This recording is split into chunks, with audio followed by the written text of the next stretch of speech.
പ്രവാസ ലോകത്തെ വാർത്തകളും വിശേഷങ്ങളും അതുപോലെ മാറി മാറി വരുന്ന നിയമങ്ങളും നേരത്തെ അറിയാൻ ഈ ചാനൽ സബ്സ്ക്രൈബ് ചെയ്യൂ. അടുത്തുള്ള ബെല്ലൈക്കൺ എനേബിൾ ചെയ്യാൻ മറക്കേണ്ട.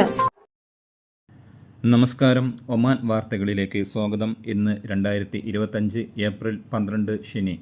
പ്രധാന വാർത്തകൾ. റോഡിൽ അഭ്യാസ പ്രകടനം, 2 പേർ അറസ്റ്റിൽ. റോഡിൽ വാഹനങ്ങളുമായി അഭ്യാസ പ്രകടനം നടത്തിയ 2 പേരെ റോയൽ ഒമാൻ പോലീസ് അറസ്റ്റ് ചെയ്തു. സംഭവത്തിൻ്റെ വീഡിയോകൾ സമൂഹ മാധ്യമങ്ങളിൽ പ്രചരിപ്പിച്ചതിന് പിന്നാലെയാണ് ROP ജനറൽ ട്രാഫിക് വിഭാഗം ഇവരെ പിടികൂടിയത്. സ്വന്തം ജീവനും മറ്റു യാത്രികരുടെ സുരക്ഷയ്ക്കും അപകടമുണ്ടാക്കുന്ന പ്രവൃത്തികൾ വ്യക്തികൾ ഉൾപ്പെട്ടിട്ടുണ്ടെന്നും പൊതു ക്രമസമാധാനത്തെ തടസ്സപ്പെടുത്തിയതായും ROP കണ്ടെത്തി.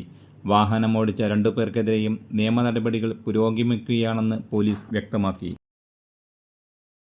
ഒമാനിൽ ഗോതമ്പ് വിളവെടുപ്പ് ആരംഭിച്ചു. സുൽത്താനേറ്റിലെ വിവിധ ഗവർണറേറ്റുകളിൽ ഗോതമ്പ് വിളവെടുപ്പിന് തുടക്കം. വിപുലമായ കൃഷിയും സർക്കാരിൻ്റെ ഭാഗത്തുനിന്നുണ്ടായ നല്ല പിന്തുണയും ഈ വർഷം മികച്ച വിളവിന് കാരണമാകുമെന്നാണ് അധികൃതർ കണക്കുകൂട്ടുന്നത്. മാർച്ച് അവസാനത്തോടെ ആരംഭിച്ച വിളവെടുപ്പ് പ്രവർത്തനങ്ങൾ ഏപ്രിൽ മെയ് മാസങ്ങളിൽ തുടരും. വടക്കൻ ഷർക്കിയ, ബുറൈമി, ദാഹിറ എന്നിവ ഉൾപ്പെടെയുള്ള നിരവധി ഗവർണറേറ്റുകളിലാണ് വിളവെടുപ്പ് ആരംഭിച്ചിരിക്കുന്നത്. നിലവിലെ സീസണിൽ ഉയർന്ന ഉൽപ്പാദനക്ഷമതയും ധാന്യ ഗുണനിലവാരവും പ്രകടമായിട്ടുണ്ടെന്ന് മന്ത്രാലയത്തിലെ ഒരു ഉദ്യോഗസ്ഥൻ പറഞ്ഞു. 3 വീടുകളിൽ തീപിടുത്തം. ഒമാന്റെ വിവിധ ഭാഗങ്ങളിൽ വീടുകളിൽ തീപിടുത്തം റിപ്പോർട്ട് ചെയ്തു. വടക്കൻ ഷർക്കിയ ഗവർണറേറ്റിലെ സിനാവ്, മുദേബി പ്രദേശങ്ങളിലും ദാഹലിയയിലെ ബഹ്ലയിലുമാണ് താമസ കെട്ടിടങ്ങളിൽ തീപിടുത്തമുണ്ടായത്. സംഭവത്തിൽ ആർക്കും പരിക്കേറ്റിട്ടില്ലെന്ന് സിവിൽ ഡിഫൻസ് ആൻഡ് ആംബുലൻസ് വിഭാഗം അറിയിച്ചു. അഗ്നിശമന സേനകളെത്തി തീ അണച്ചു. 3 നിരവധി വീട്ടുപകരണങ്ങൾ കത്തിനശിച്ചു. വലിയ നാശനഷ്ടം കണക്കാക്കുന്നു. മുൻകരുതൽ മുന്നറിയിപ്പുകളെ അവഗണിക്കുന്നതിൻ്റെയും സുരക്ഷാ മാനദണ്ഡങ്ങൾ ലംഘിക്കുന്നതിൻ്റെയും ഫലമാകും തീപിടുത്തങ്ങൾ പലപ്പോഴും ചെന്നെത്തുന്നത്. ജീവഹാനിയിലാണ് അശ്രദ്ധയുടെ പരിണിത ഫലമായ വലിയ നാശനഷ്ടങ്ങൾ ഉണ്ടായിത്തീരുന്നു. എന്നാൽ തീപിടുത്തങ്ങൾ മൂലം ഉണ്ടാകുന്ന ദുരന്ത സാധ്യതകളെക്കുറിച്ച് പലപ്പോഴും നിരന്തരമായി Oman civil defence and ambulance വിഭാഗം മുന്നറിയിപ്പ് നൽകാറുണ്ട്. എങ്കിലും ഇവയെ ഗൗനിക്കാതെ വരുമ്പോഴാണ് വലിയ ദുരിതങ്ങളുണ്ടാകുന്നത്. ബഹ്ലയിൽ ഭക്ഷ്യവിതരണ സ്ഥാപനങ്ങളിൽ പരിശോധന. ദാഹ്ലിയ ഗവർണറേറ്റിലെ ഭക്ഷ്യവിതരണ സ്ഥാപനങ്ങളിൽ പരിശോധന വ്യാപിച്ച് നഗരസഭ. ഭക്ഷ്യ സുരക്ഷാ വിഭാഗം കഴിഞ്ഞ ദിവസങ്ങളിലായി നിരവധി കടകളിൽ പരിശോധന നടത്തിയതായി അധികൃതർ അറിയിച്ചു. 4 നിയമലംഘനങ്ങൾ കണ്ടെത്തുകയും ഉപയോഗയോഗ്യമല്ലാത്ത ഭക്ഷണവസ്തുക്കൾ പിടിച്ചെടുക്കുകയും ചെയ്തു. ഇവ നീക്കം ചെയ്യുന്നതിനും നടപടി സ്വീകരിച്ചു.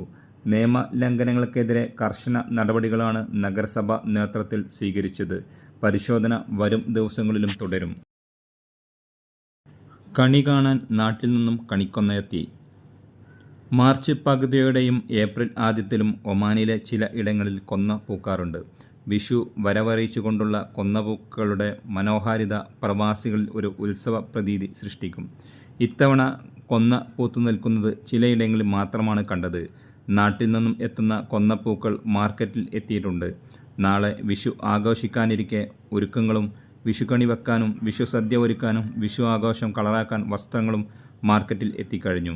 കണി ഒരുക്കാൻ വെള്ളരിയും നെല്ലും ചക്കയും മാങ്ങയും കടച്ചക്കയും ചെത്തിയും മുല്ലയും ജമന്തിയും നാട്ടുവിളകളും കൊന്നപ്പൂവും കടൽ കടന്ന് ഒമാന്റെ മണ്ണിലെത്തി. മരിജുവാന നിറച്ച സിഗരറ്റുമായി പാകിസ്ഥാൻ സ്വദേശി അറസ്റ്റിൽ. മസ്കറ്റ് അന്താരാഷ്ട്ര വിമാനത്താവളം വഴി ഇലക്ട്രോണിക് ഗെയിമിൻ്റെ പോസ്റ്റൽ പാക്കേജിൽ ഒളിപ്പിച്ച് കടത്തിയ മരിജുവാന നിറച്ച സിഗരറ്റുകൾ പിടിച്ചെടുത്ത് ഒമാൻ കസ്റ്റംസ് വിഭാഗം. 50 സിഗരറ്റുകൾ കണ്ടുകെട്ടി. സംഭവത്തിൽ പാകിസ്ഥാൻ സ്വദേശിയെ അറസ്റ്റ് ചെയ്തതായും ഒമാൻ ജനറൽ കസ്റ്റംസ് ഡയറക്ടറേറ്റ് പ്രസ്താവനയിൽ അറിയിച്ചു. മറ്റൊരു സംഭവത്തിൽ കഴിഞ്ഞ ദിവസം മസ്കറ്റ് അന്താരാഷ്ട്ര വിമാനത്താവളം വഴി കഞ്ചാവ് കടത്താനുള്ള ശ്രമം ഒമാൻ കസ്റ്റംസ് വിഭാഗം പരാജയപ്പെടുത്തിയിരുന്നു. 2.237 കിലോഗ്രാം മയക്കുമരുന്നാണ് ഏഷ്യക്കാരനായ യാത്രക്കാരിൽ നിന്നും കസ്റ്റംസ് ഉദ്യോഗസ്ഥർ കണ്ടെടുത്തത്. യാത്രക്കാരൻ്റെ സ്വകാര്യ ബാഗേജുകളിൽ ഒളിപ്പിച്ച നിലയിലാണ് കഞ്ചാവ് കണ്ടെത്തിയതെന്നും കസ്റ്റംസ് വിഭാഗം അറിയിച്ചു. പാസ്പോർട്ടിൽ പങ്കാളിയുടെ പേര് ചേർക്കാൻ ഇനി വിവാഹ സർട്ടിഫിക്കറ്റ് ആവശ്യമില്ല. ദമ്പതികൾക്ക് പാസ്പോർട്ടിൽ പേര് ചേർക്കുമ്പോൾ വിവാഹ സർട്ടിഫിക്കറ്റിന് പകരം ഇനി മുതൽ സംയുക്ത പ്രസ്താവന മതിയെന്ന് വിദേശകാര്യ മന്ത്രാലയം ഉത്തരവിറക്കി. ഭാര്യയുടെയോ ഭർത്താവിൻ്റെ പേര് പാസ്പോർട്ടിൽ ചേർക്കേണ്ടി വരുമ്പോൾ ഫോട്ടോ പതിച്ച സംയുക്ത പ്രസ്താവന ഹാജരാക്കിയാൽ മതി. പുതിയ നയത്തിൻ്റെ വിശദമായ മാതൃക പാസ്പോർട്ട് സേവാ പോർട്ടലിൽ പ്രസിദ്ധീകരിച്ചിട്ടുണ്ട്. പാസ്പോർട്ട് അപേക്ഷകൾ നടപടികൾ കൂടുതൽ ലളിതമാക്കുന്നതിൻ്റെ ഭാഗമായാണ് പുതിയ തീരുമാനം. ഈ മാതൃക ഡൗൺലോഡ് ചെയ്ത് ഫോട്ടോ പതിപ്പിച്ച് പൂരിപ്പിച്ച് നൽകിയാൽ മതിയാവും. പുനർവിവാഹത്തെ തുടർന്ന് ഭാര്യയുടെ പേര് മാറ്റാനും സംയുക്ത പ്രസ്താവന മതി. അപേക്ഷ നൽകുമ്പോൾ ദമ്പതികൾ പേരുകൾ, വിലാസം, വൈവാഹിക നില എന്നിവ സൂചിപ്പിക്കണമെന്നാണ് നിർദ്ദേശം. ദമ്പതികളായി ഒരുമിച്ച് താമസിക്കുന്നുണ്ടെന്ന് സ്ഥിരീകരിക്കുകയും വേണം. ഇരുവരുടെയും ഒരുമിച്ചുള്ള ഫോട്ടോയും തിരിച്ചറിയൽ വിശദാംശങ്ങളും ഉൾപ്പെടെ ഡിക്ലറേഷൻ ഫോമിലെ എല്ലാ കോളങ്ങളും പൂരിപ്പിക്കണം. അതേസമയം പാസ്പോർട്ടിൽ നിന്ന് ദമ്പതികളുടെ പേര് നീക്കം ചെയ്യണമെങ്കിൽ മരണ സർട്ടിഫിക്കറ്റോ കോടതി ഉത്തരവോ ഹാജരാക്കണം. പാസ്പോർട്ടുമായി ബന്ധപ്പെട്ട അപേക്ഷകളിൽ വിവാഹ സർട്ടിഫിക്കറ്റ് ആവശ്യമായ ഇടങ്ങളിലെല്ലാം ഈ പോർട്ടലിലുള്ള അനുബന്ധമായി പാസ്പോർട്ട് സേവാ പോർട്ടൽ പ്രസിദ്ധീകരിച്ച പ്രസ്താവന മതി.